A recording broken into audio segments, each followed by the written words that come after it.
Hi folks, Puffin here with your Antifa News Briefa for October 25th, 2021. This one's about Twitter and Sinema, Kirsten Sinema, the Arizona senator.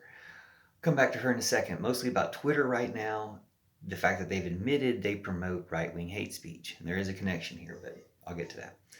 The hate speech they promote, or right-wing propaganda they promote, is all hate speech because it's all milder or more severe.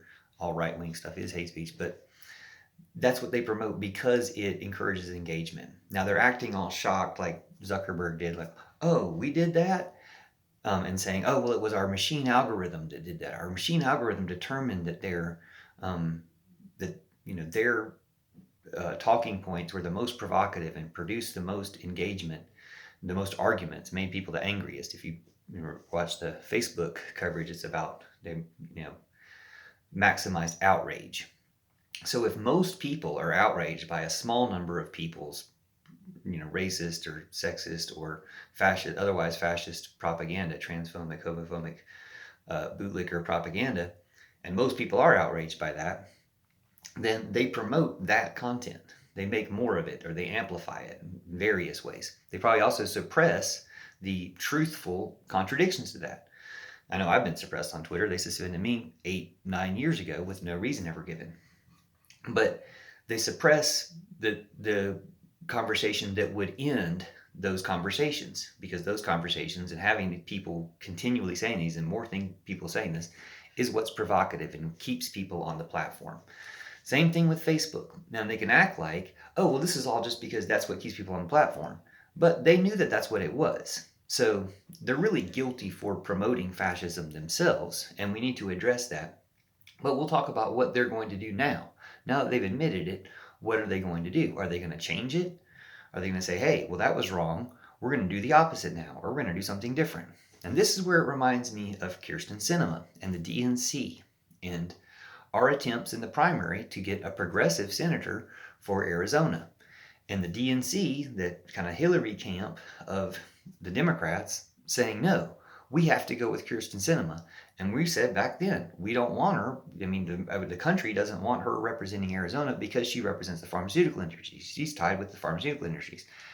And they said, well, that's what we need. We need to listen to the machine. This is the way the machine works. So we need to feed the machine what the machine wants. That's where it's similar to Twitter saying, well, our machine algorithm told us, we're promoting right-wing hate speech. So that's where we're going with this. We have to change the machine or shut down the machine. When the machine is white supremacy, which it is, we must either change it or shut it down. Now, we told you this, the progressives told the Democrats this in the primary for the Arizona senator. Now, what we told you is coming true because you have that one senator blocking your infrastructure bill.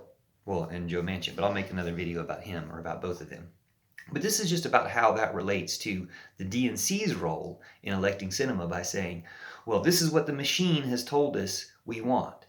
Well, we're not listening to the machine and the polls or whatever, whatever the way you've set it up to justify your way of doing things. We're not listening to that anymore because it doesn't work. You set it up to justify going to war, and the wars you took us to didn't work. You didn't win the war in Iraq. You didn't win the war in Afghanistan. As much as you won the war in Afghanistan in 20 years and $1.5 trillion, the Taliban won back in 3-4 days. Or because, you're all corrupted and turned it over to them. Thanks, Trump. I mean, no thanks, Trump is what I mean by that. Point being, these are all terrorists. We need to cut them all out, and these other people are enabling these terrorists so they can either switch sides now. They either have, now that they've been called out on it, they either have the opportunity to betray the terrorist evil they've been part of, or we've got to seize their companies, do something about it. We should definitely seize Facebook because they're not coming back. Twitter, I guess, I don't know. I haven't been on there, but Twitter, I guess has a chance to come back on their own to, democracy, to decency, to goodness, to humanity. But right now, they've betrayed us by promoting right-wing stuff. So it's time to shut all that down, cut it out, and clean up our act, humanity. This is how we save the world, too. If they just promoted the opposite, as much as they promoted the evil, we'd have good. It would be good. They can do it. It's just like flipping a switch, because there's people out there putting good content that's being suppressed to favor the right-wing evil content. And that's what we need to stop. Thanks for watching, sharing, commenting. Now, this is a shadow ban channel currently on YouTube, but in the future, I have a feeling people are going to see it, and we'll all be able to have good conversations in the comments. So thanks for watching, sharing, commenting. See you soon.